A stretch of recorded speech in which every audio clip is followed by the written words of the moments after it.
Pięknie to wygląda.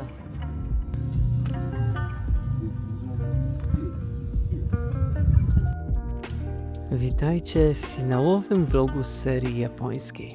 Zaczynamy 4. tydzień wyprawy. Czeka na nas przeprawa promem na kolejną wyspę, spotkanie z obwoźnym sprzedawcą soli i jego osiołkiem i wyścig z pogodą na północ.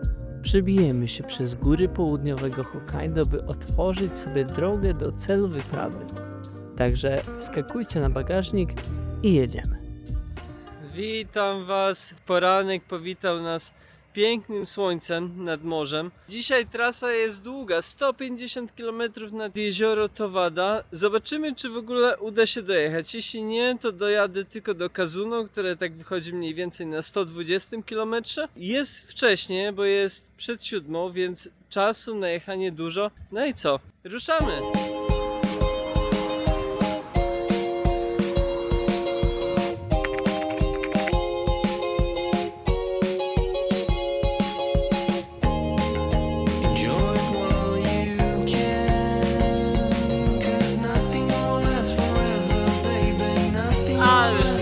なドリンカ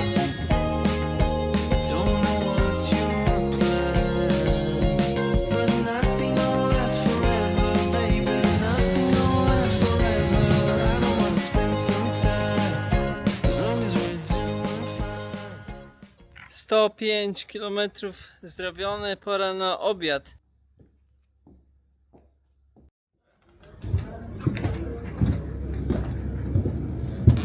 Konnichiwa. Zestaw, który dostałem, to danie miało być z kurczakiem, ale chyba coś źle wybrałem, bo to nie jest kurczak raczej. Surowe jajko.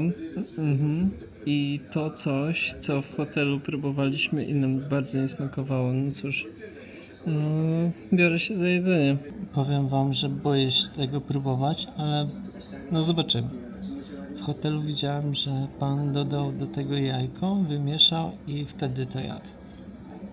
Więc no, przynajmniej spróbuję.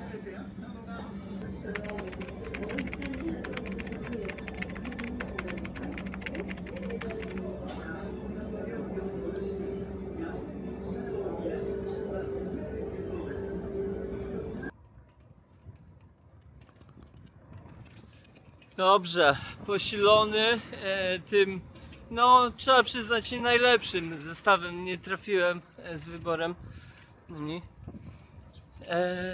Jedziemy dalej do atrakcji pierwszej dnia, mamy jeszcze 19 km, czyli już tak niedaleko, żeby też nie było tak kolorowo. Kolejny dzień bez Dawida i kolejny dzień coś. Pierwszy dzień była słaba pogoda, lampka się zepsuła. Drugi dzień urwała mi się linka, a dzisiaj boli mnie prawe kolano. Mogę jechać, ale na stojąco boję się trochę je obciążać, więc będę starał się tak delikatnie operować tą prawą nogą, a jutro może zrobić po prostu lżejszy dzień, no bo dzisiaj już muszę dojechać do tego jeziora, bo tam znalazłem spoko nocleg.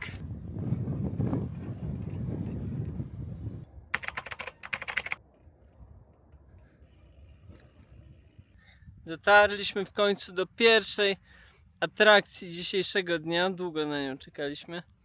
Kamiennych kręgów ludu Jomon. Są one datowane na około 2000 lat przed naszą erą, czyli dość stare.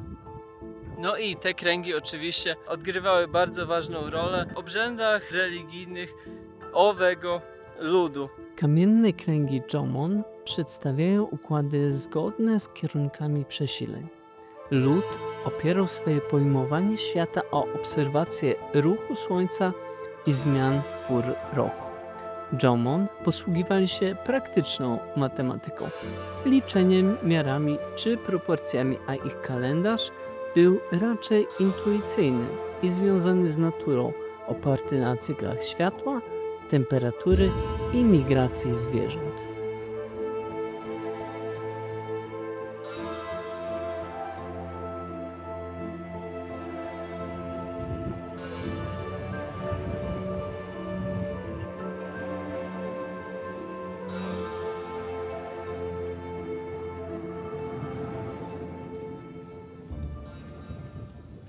Zacząłem finałową część podjazdu pod jezioro. Kolano póki co ok, staram się go nie przeciążać. Jedziemy.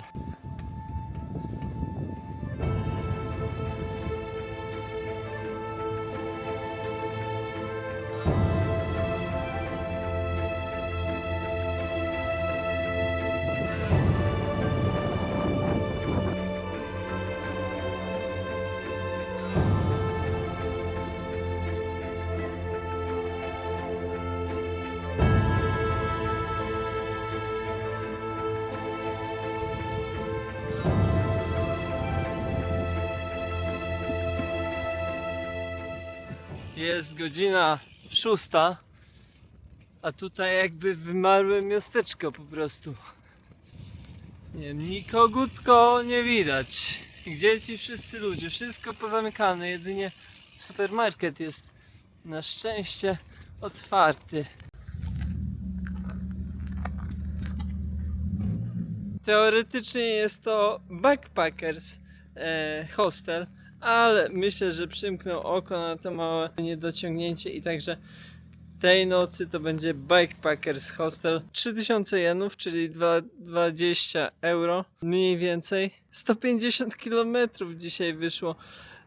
Muszę zwolnić, bo powiem wam, że ta noga mnie rzeczywiście pobolewa. Dzisiaj wezmę ibuprofen na noc i jutro rano pewnie też.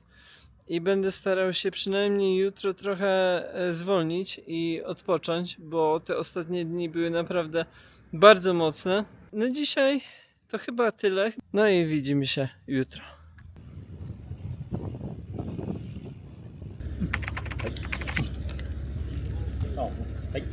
Arigato.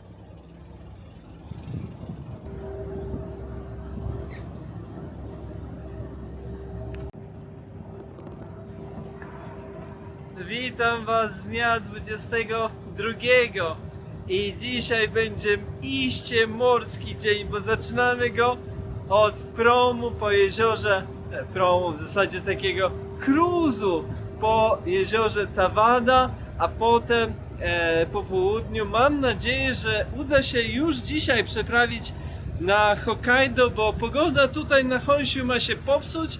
Na Hokkaido ma być lepiej, więc stwierdziłem, że nie ma co czekać, tylko dzisiaj już postaram się wsiąść na prom w Aomori i przejechać na Hokkaido. No i tam będzie więcej czasu, więc może jakieś jeszcze kręcenie tak dookoła wyspy zrobimy.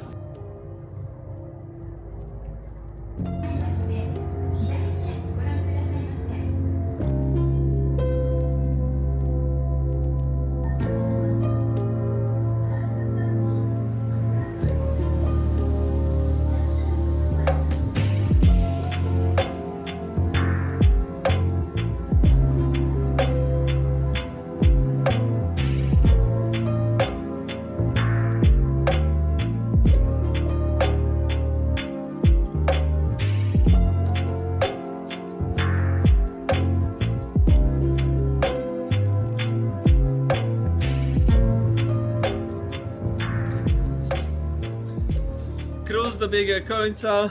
Spytacie mnie, czy było warto.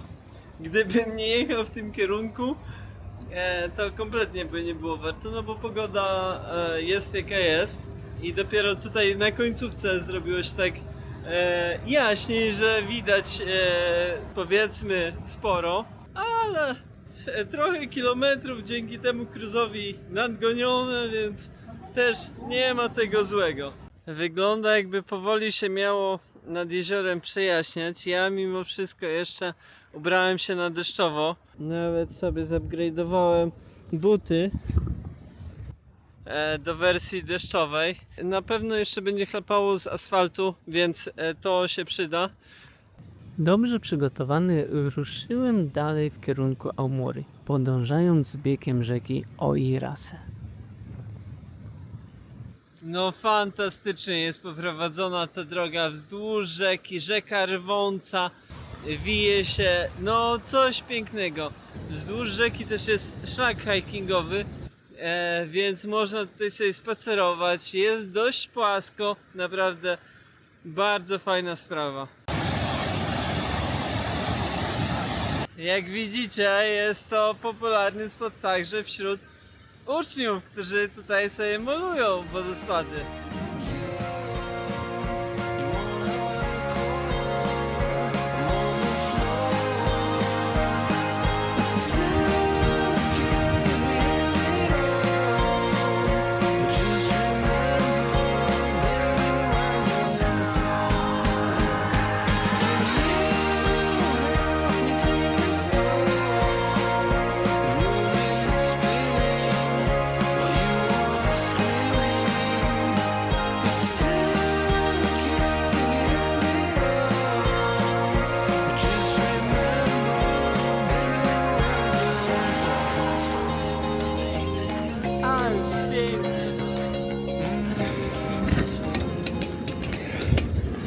Podjazd dnia 12 km, 600 metrów w górę, ale największa trudność to zdecydowanie pierwsza część.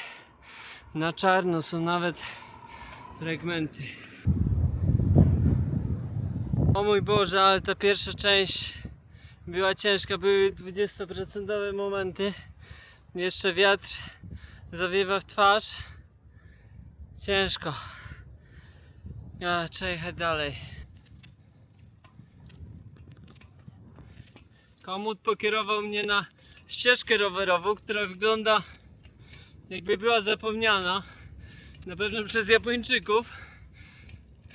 Ciekawe, gdzie ona mnie doprowadzi, bo mam nią jechać całkiem długi kawałek.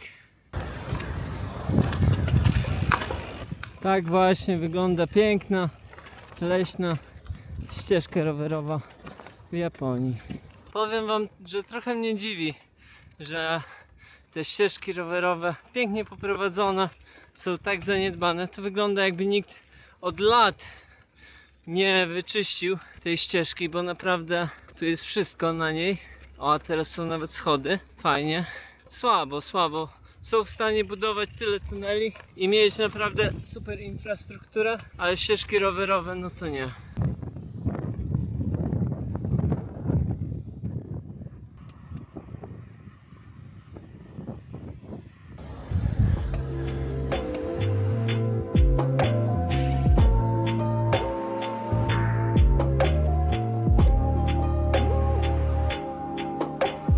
Jechałem na 800 metrów nad poziomem morza i zrobiło się chłodno. Ubrałem kurtkę, ubrałem bufa, bo zaraz będzie zjazd i na zjeździe na pewno będzie też zimno.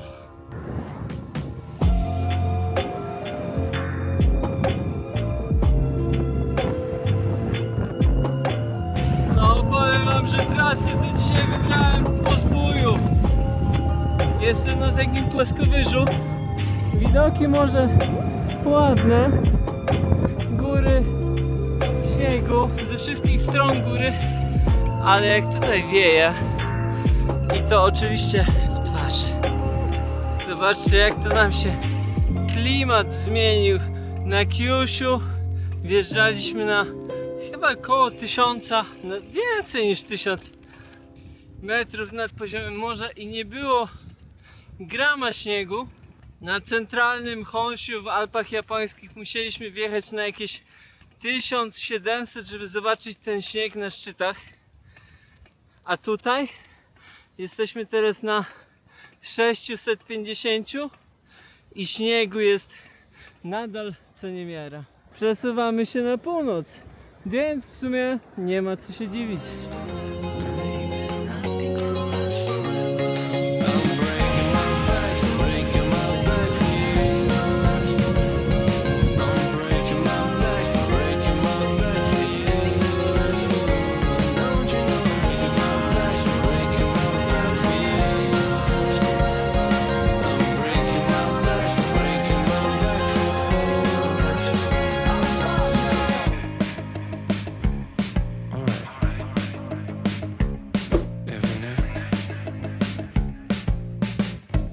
Bilet kupiony z powodzeniem, proszę, jest nawet na nim moje imię. Pewnie powinno być i nazwisko, ale pani nie była w stanie rozszyfrować, więc jest tylko imię, ale jest i na pewno to będzie jedyny Piotr, który będzie płynął tym oto, zobaczcie tego bad boya.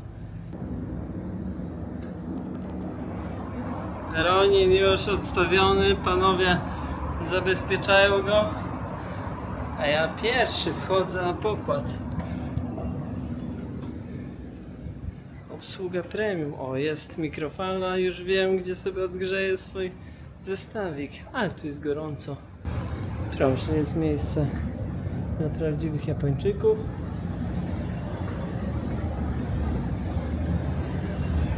Jeszcze będzie czas na zwiedzanie. Wiecie, że tak wyglądają wszystkie tutaj przestrzenie, które są przeznaczone dla pasażerów. To znaczy, że będziemy chyba siedzieli. No tak, ale tu jest mega gorąco, mówię wam.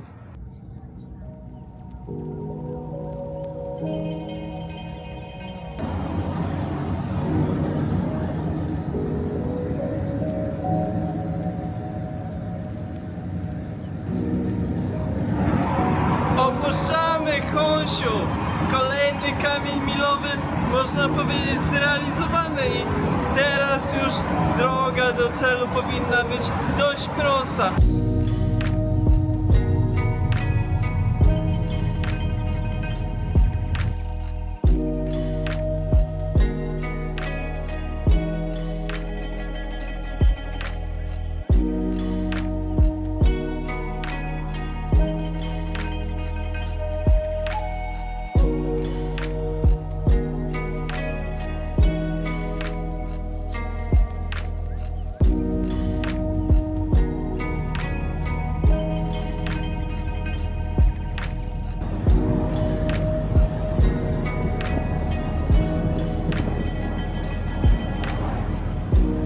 Już Hokkaido na horyzoncie.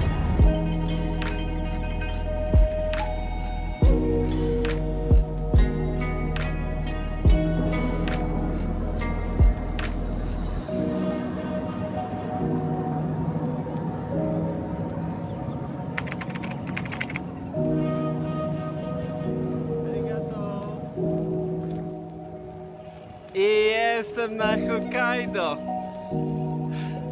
Jest późno, jest 10. Teraz szybko jadę do parku się rozbić.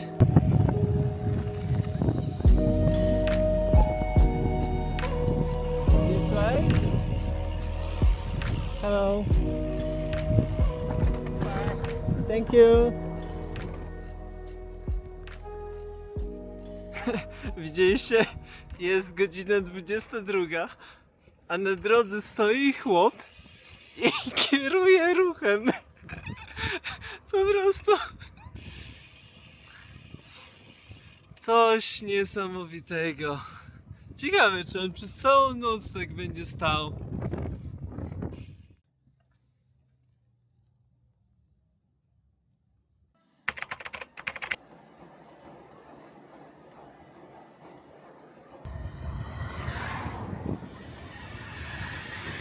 Zaczynamy dzień 24. Ruszamy z Hakodate, gdzie wczoraj dobiłem promem i na początku kierujemy się na zachód. Kierujemy się do zachodniego wybrzeża, wzdłuż którego będziemy jechać. Trochę zajmie mi dojechanie tam, ale ponoć wybrzeże jest bardzo ładne i warto, więc jedziemy.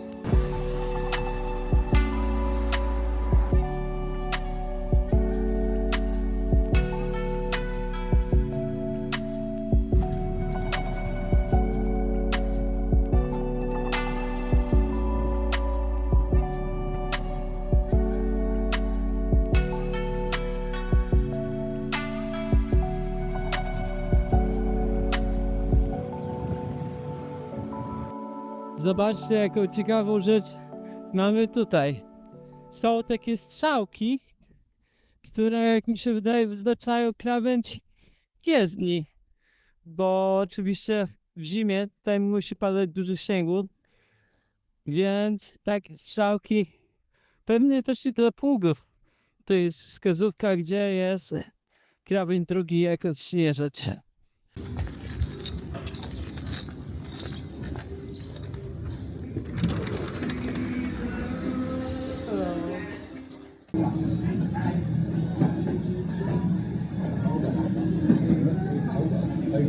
Wchodząc tutaj do lokalu zobaczyłem bardzo dobrze wyglądające danie przygotowane, więc po prostu zrobiłem zdjęcie tego dania i pokazałem pani, że też to chcę.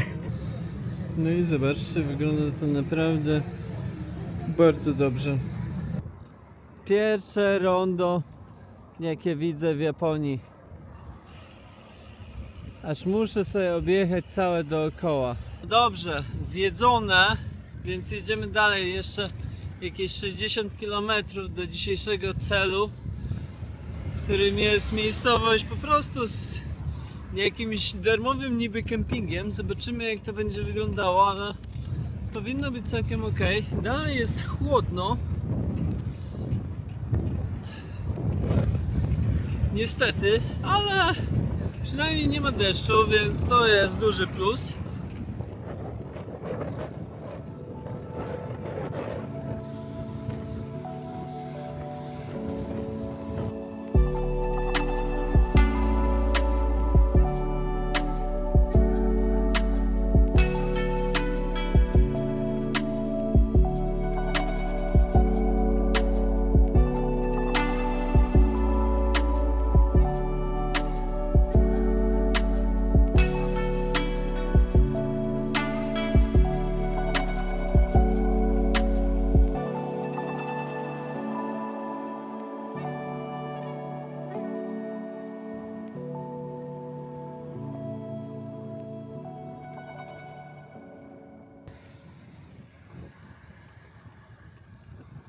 Dojechałem do kempingu.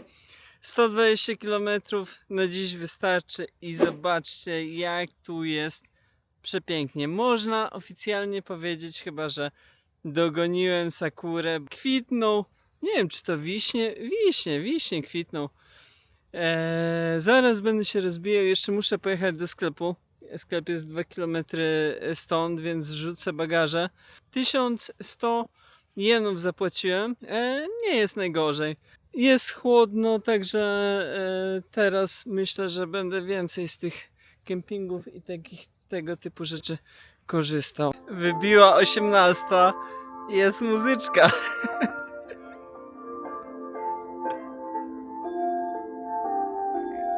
Taka muzyczka rozlega się w każdej japońskiej miejscowości 3 razy w ciągu dnia.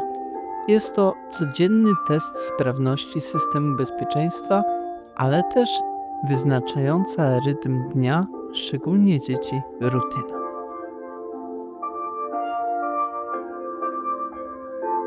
Zobaczcie jeszcze, jakie tutaj są śmieszne domki. Takie na kurzej łapce. Powiem wam, że dla mnie te muzyczki są naprawdę fenomenalne. Kemping, na którym zatrzymuje się, jest pusty. Oprócz mnie jest tylko Kotaro i jego osiołek. What's your name? Kusatsume. Your. Me? Kotaro. Kotaro. My name is Piotr. Nice to meet meet you. Ja podróżuję na rowerze, a Kotaro podróżuje na swoim osiołku. Od roku i 4 miesięcy przymierza Japonię na osiołku. 25 km średnio robi dziennie. Niesamowite. Wieczorem spotykamy się i słucham jego historii. Jak to przymierzał Maroko, Turcję czy Irak. Na osiołkach właśnie. A teraz robi to samo w Japonii. Rozmawiamy cały wieczór. Kotaro całkiem dobrze mówi po angielsku, co w Japonii nie jest częste. Wykorzystuję to, zadając tyle pytań, ile tylko mogę.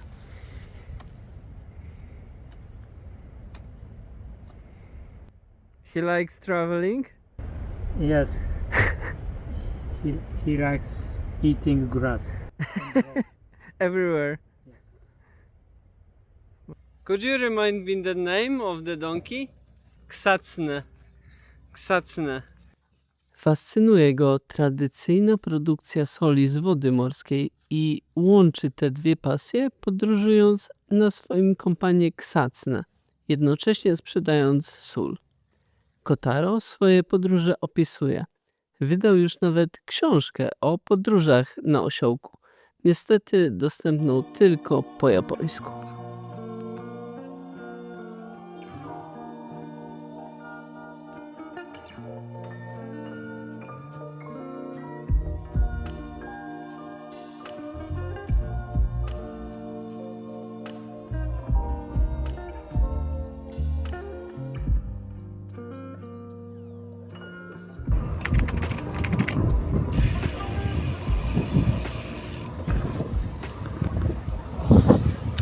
Witam Was z kolejnego pięknego dnia. Ruszamy z kempingu, gdzie pięknie nas Sakura przywitała. I dzisiejszy dzień zaczynamy od podjazdu od razu. 400 metrów w górę prawie. Długo to się będzie ciągnęło, bo kolano moje jest w stanie jakim jest, więc będę jechał powoli. I co? Zaczynamy!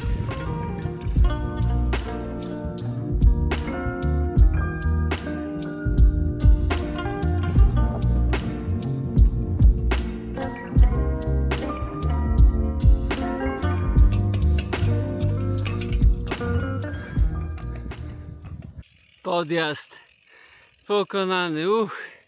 No powiem wam, zmęczyłem się trochę. No ale teraz przyjemna część, czyli zjazd. Na Hokkaido drogi nie są najlepsze. Trudne zimowe warunki, ekstremalnie duże opady śniegu i mała gęstość zaludnienia sprawiają, że drogi degradują się tutaj dość szybko, a ograniczony budżet nie pozwala na kompleksowe naprawy wszystkich z nich. Teraz mam 25 km dookoła zatoki, drogą numer 5 dość ruchliwą, ale niestety to jest jedyna droga.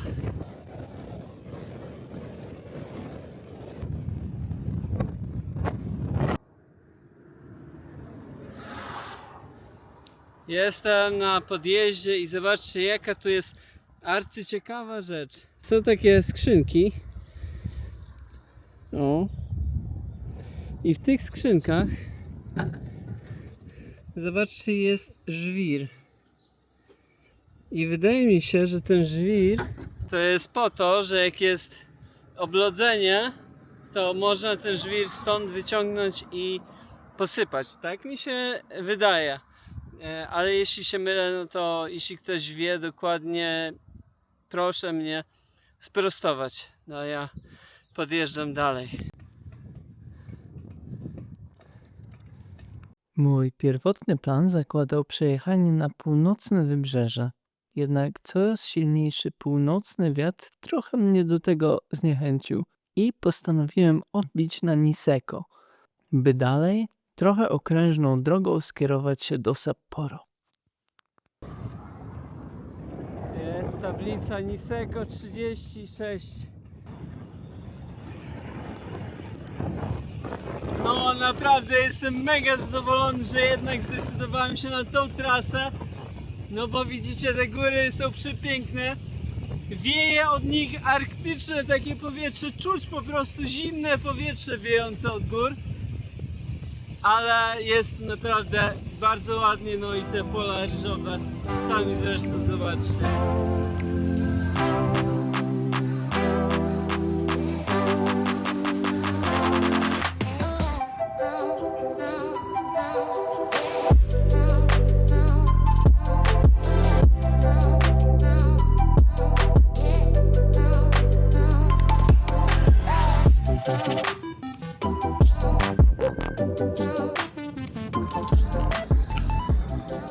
Dojechałem do Niseko i wybieram się teraz na publiczną łaźnię. Jest naprawdę zimno i w nocy będzie zimno, więc chcę się przed tą nocą zagrzać. Dzisiaj wyszło znowu dużo, 130 km.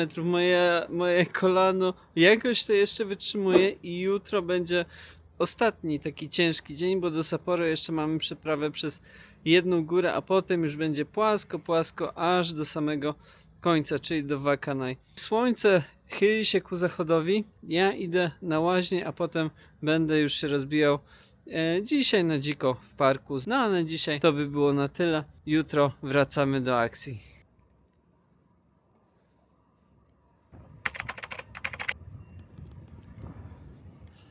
Witam Was z dnia 26. Ruszyłem już z Niseko. Jeszcze zanim wyjadę z Niseko, kilka słów o tej miejscowości, bo nieopodal niej znajduje się bardzo znany japoński kurort narciarski, więc jeśli będziecie się wybierali na narty do Japonii, to Niseko jest jednym z takich topowych kierunków.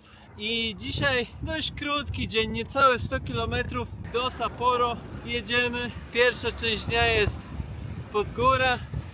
W sumie 1000 przewyższenia prawie dzisiaj, więc też nie przelewki, ale dzień długi, jest 8 rano, więc jedziemy. Charakterystycznym punktem na sylwecie Niseko jest góra Yotei, mniejszy brat Fuji. Jest to również góra wulkaniczna, jednakże odrobinę niższa. Jej szczyt sięga na 1900 metrów nad poziom morza.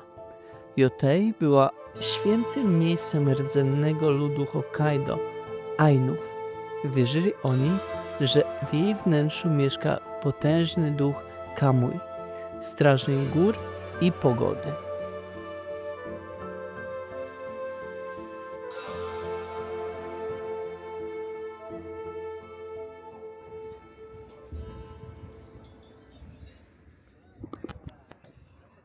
Tutaj na Hokkaido jest jeszcze jedna sieć. W zasadzie tutaj nie widziałem Family Marta, zdarzają się Lawsony, ale najwięcej jest Seiko Martów. I tutaj w zasadzie przez ostatnie dni, od kiedy jestem na Hokkaido, to się posielam bardzo dobre, gotowe dania, już zagrzane. Jest taka lodówka, która jest podgrzewana. Podgrzewana lodówka, dziwnie to brzmi, ale już wam pokazuję. O, i zobaczcie, aktualnie nic tutaj nie ma nawet. Ale te półki są podgrzewane i tutaj na dole powinno coś być normalnie. Drugie śniadanie trzeba zjeść, coś bym przekąsił i może sobie wezmę taki zestaw z sushi. Po tym krótkim pit stopie skierowałem się prosto na ostatnią przełęcz dzielącą mnie od Sapporo. Na razie nie jest źle, mam takie wyłączenie pasa z ruchu, no i z tego korzystam. A tutaj zobaczcie, taki tunel bez góry, po prostu postawione jest zadaszenie. Nie wiem, co tutaj się musi dziać w zimie, ale musi być konkret, skoro na coś takiego się zdecydowali.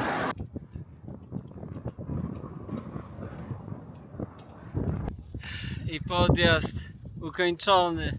Jeszcze ostatni raz widać stąd górę Yotei. Zobaczcie, jest tam w oddali. A ja muszę trochę wyschnąć, bo się spociłem i nie chcę taki zjeżdżać, więc idę tutaj na kawę, chwilę odpocznę i będziemy rozpoczynali już zjazd do Sapporo, do samego Sapporo. W zasadzie już będzie cały czas zjazd.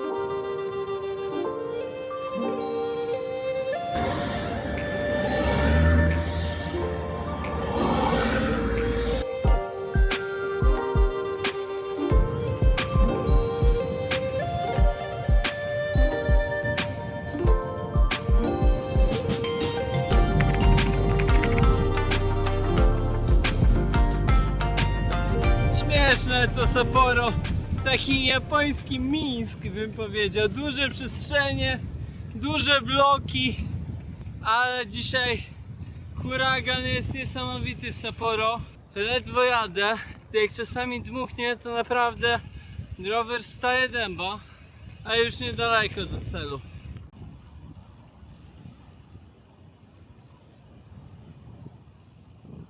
Znalazłem jakiś hostel, spróbuję się tam zaczekinować, przebrać, może zrobić pranie i coś jeszcze może uda się pozwiedzać. Nasz przyjaciel od Osła polecił mi restaurację Okonomiyaki. Okonomiyaki przez cały wyjazd jakoś tak umykało, więc dzisiaj dopnę swego i zjemy Okonomiyaki. Tak oto wygląda mój dzisiejszy hostel, całe 58 zł. Za tą cenę muszę przyznać, że całkiem niezłe warunki.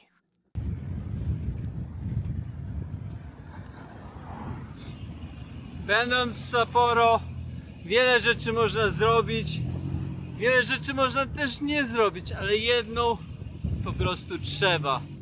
a mianowicie pojechać zobaczyć legendarną Okurayamę. Czemu te skocznie muszą być na wzgórzach? O Boże, jak się zdziałem. Czy czujecie te emocje wokół biało? Godzina 4 rano w Polsce. Adam Małysz na rozbiegu. Adam Małysz! No dobrze, wspaniale, wspaniale. Jest! Ustał! Mało Ależ tego, to to w granicach na moment! nowego rekordu skoczni. Ciężko było tu podjechać, ale proszę, Okurayama za mną w całej okazałości. Nie wiem, czy tak ją sobie wyobrażaliście z tej perspektywy. Jest zielono, jest lato oczywiście, igielit.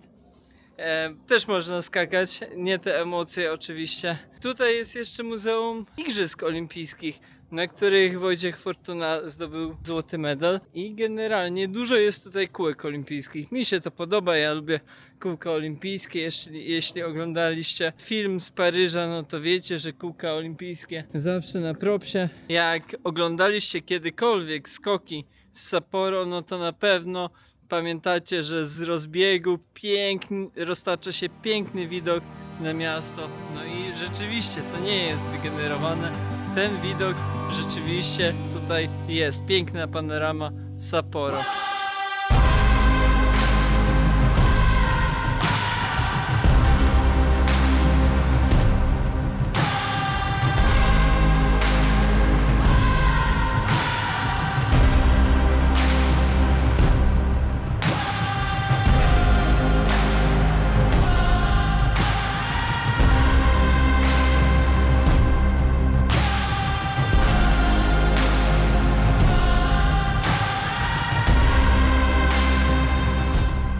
Mnie naprawdę zadziwia, jak Sapporo jest inne od tych japońskich miast, w których my byliśmy. Szerokie ulice, przestrzenie, takie wydaje się bardzo amerykańskie i nawet numeracja ulic jest taka jak w Ameryce, czyli po prostu North, South, East, West i numerki, żeby się zorientować gdzie. No a ja teraz idę na Okonomiyaki polecone przez naszego przyjaciela.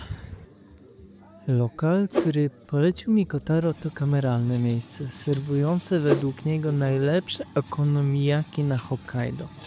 Siadam przy ladzie, zamawiam i obserwuję.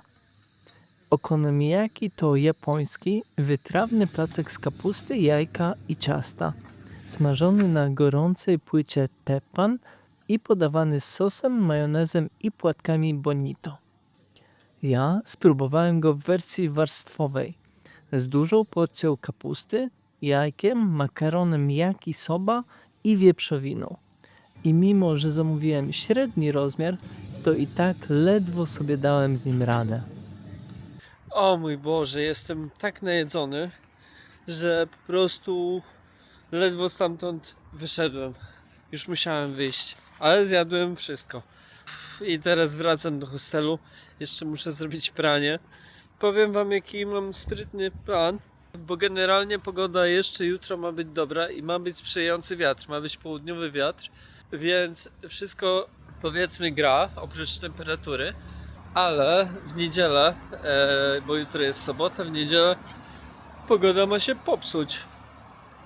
No i plan jest taki sprytny, żeby jutro zrobić jak najwięcej kilometrów się da. Zobaczymy, co z tego wyjdzie. Planuję wstać bardzo wcześnie, ruszyć bardzo wcześnie, no i te kilometry robić.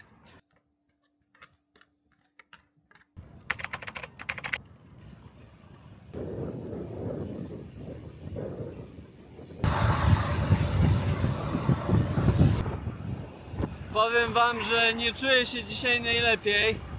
Jakieś przeziębienie mnie jakby zaczynało brać. Ten wiatr ostatnich dni robi swoje.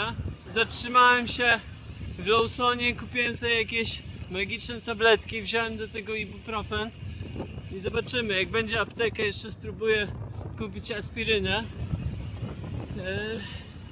Mam nadzieję, że to po prostu uda się wyjeździć, bo kolejne 2 dni też będą zimne i też nie będą zbyt przyjemne.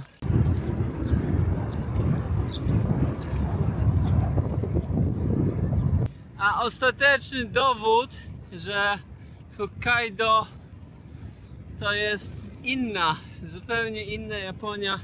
Jest tutaj na moim GPS-ie. Zobaczcie, 16 km prosto, prościutką drogą przez pola. Powrót do USA.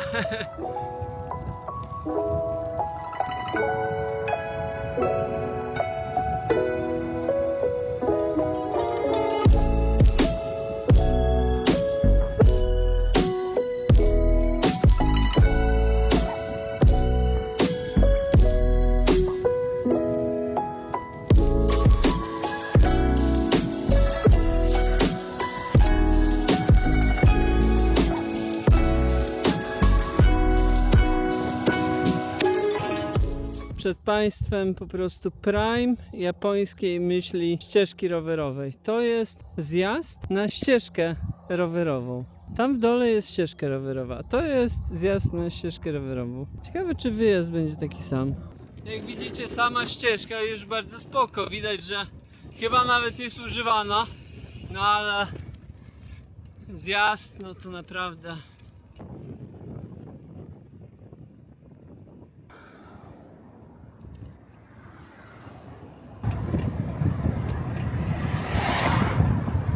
Dobrze, obiad zjedzony w ostatnim przed przeprawą przez góry Seikomarcie.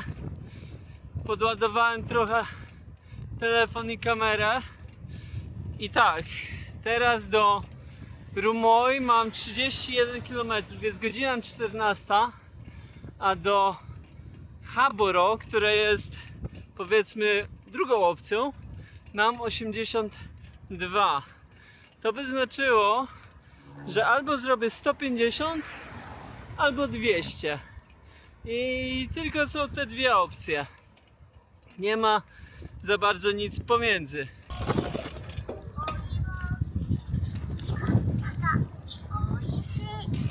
Jechałem sobie i najechałem na taką arcyciekawą rzecz. Teoretycznie sklep ze starociami, ale niektóre te eksponaty, no ten Shelby Cobra, no to wygląda naprawdę pieniężnie. Ciekawe, o co tutaj chodzi. Pan mi powiedział, że to sklep, ale na niczym nie ma cen, pewnie wszystko jest wyceniane. Po prostu, jak jest kupiec. Dobrze, jedziemy dalej. Po tej aspirynie, no czuję się na tyle dobrze, że jestem w stanie jechać i czuję się całkiem ok. Mam nadzieję, że to się utrzyma i nie wróci.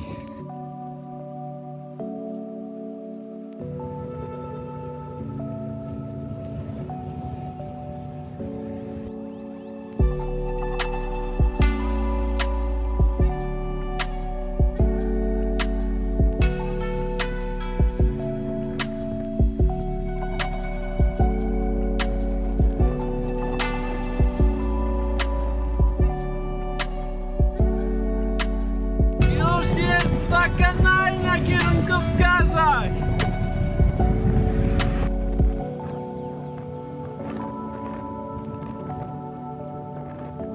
No, jeszcze jakieś 15. Ciężko to idzie, ale kilometr za kilometrem. Nie ma wyjścia.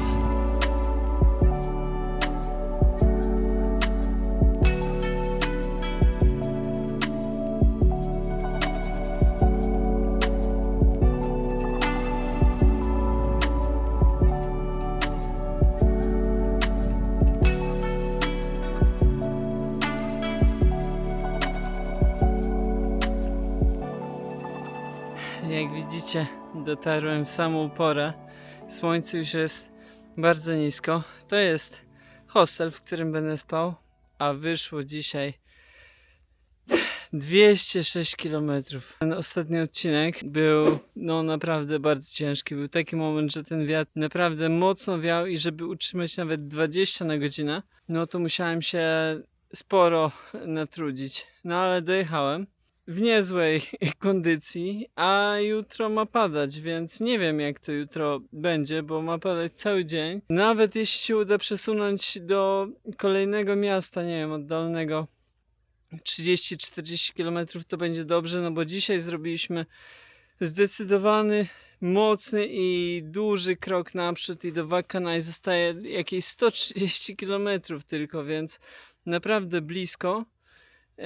I tak naprawdę mamy czas, więc jeśli ten deszcz nas jednego dnia powstrzyma, no to kolejnego dnia już nie. No dobrze, dzisiaj gadam i gadam, więc już kończymy i jutro do zobaczenia w deszczowy dzień. Niewygodne łóżko wyrywa mnie ze snu o 5 rano. Sprawdzam telefon i z przerażeniem orientuję się, że deszcz się przesunął na 8. Bez namysłu wstaję i pakuję się. Po pół godziny jestem gotowy. Wychodzę z hostelu, krótki postój na śniadanie w 7-Eleven i już przed 6 jestem na trasie.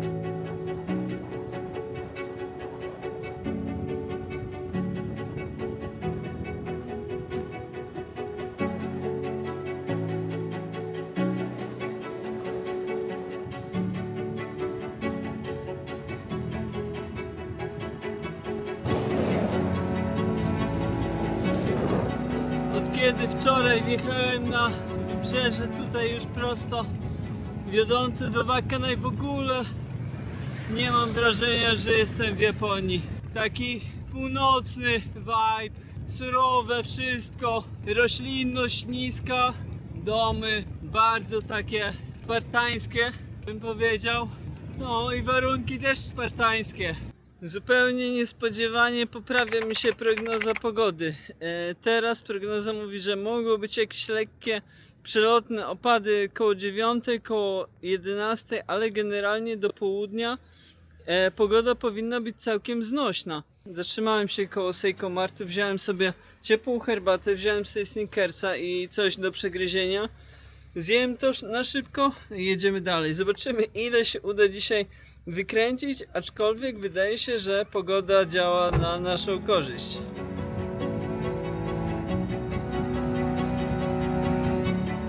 Tam za mgłą, za chmurami widać już wyspę Rishiri, wyspę wulkaniczną.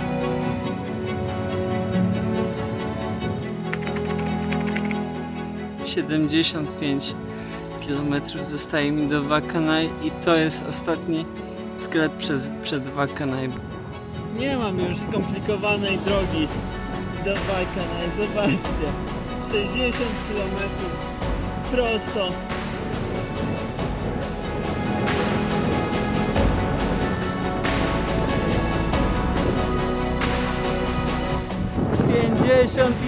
Kilometrów już tylko.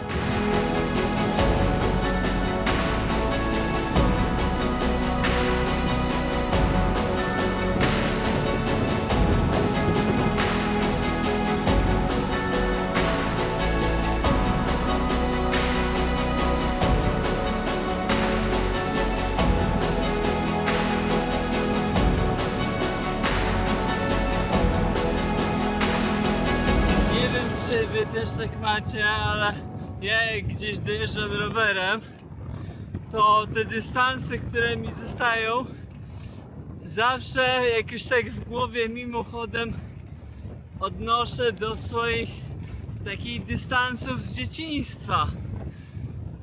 Typu 30 km do celu, no to znaczy, że jeszcze mam dystans z Hrubieszowa do swojego rodzinnego domu do pokonania. 15 km z Mircza, 7 km z Dołchobyczowa do domu. No i tak jest przed granicą zakręt 1,5 km i to też jest taki mój ostatni już wyznacznik. Nie wiem, czy wy też tak porównujecie sobie te dystanse, żeby jakoś sobie w głowie ułożyć, ile to mi jeszcze zostało.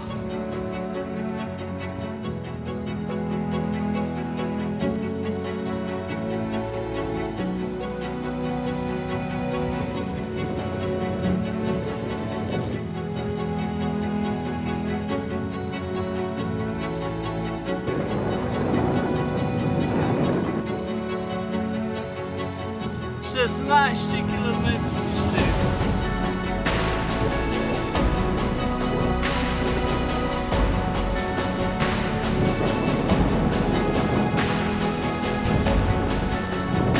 Dziewięć kilometrów.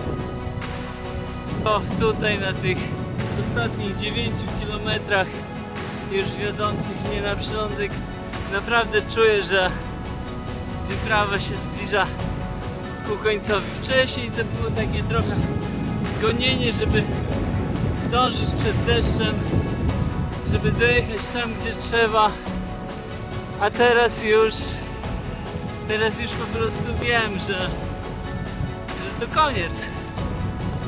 I jeszcze się delektuję tym wiatrem, tym Hokkaido, które zupełnie nie przypomina Japonii, i powoli zmierzam ku przylądkowi.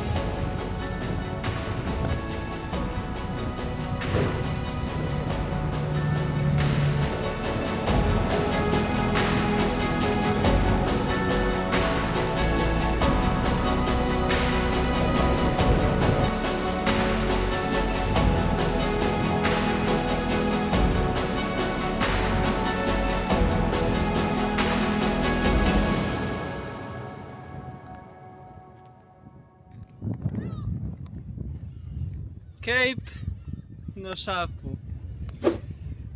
Drugi najbardziej wysunięty na północ punkt Japonii. Zaczynaliśmy z drugiego najbardziej wysuniętego na południe punktu Japonii. Kończymy na drugim najbardziej wysuniętym na północ i wydaje mi się, że to jest piękna klamra. Każdy może zrobić od najbardziej wysuniętego na południe, na północ, ale mało kto robi z drugich najbardziej wysuniętych punktów. No a proszę, wyprawa piękna.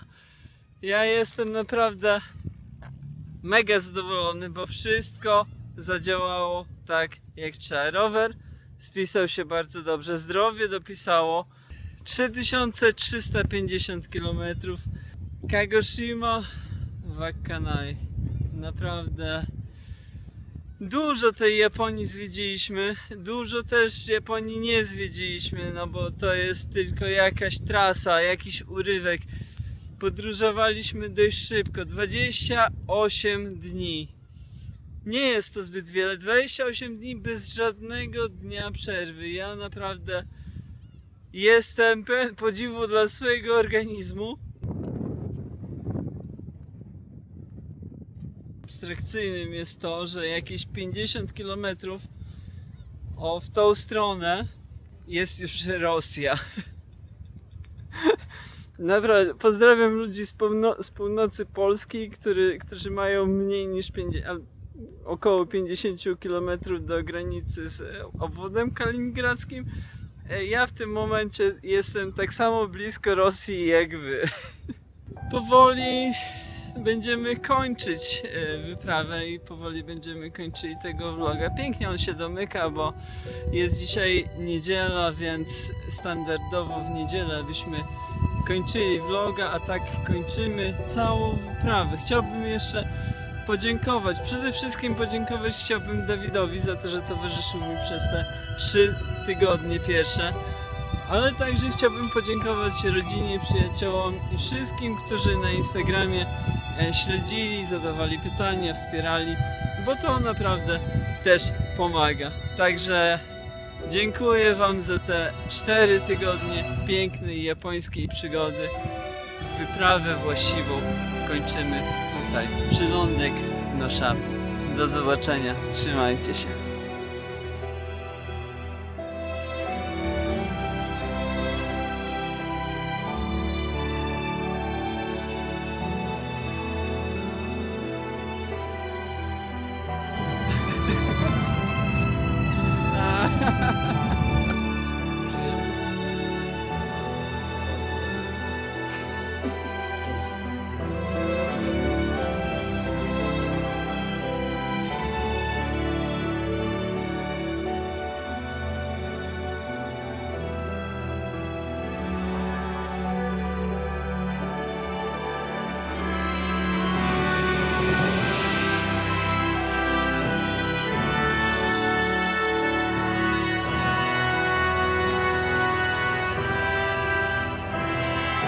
sprawdzać i chyba kupimy wędzoną rybę.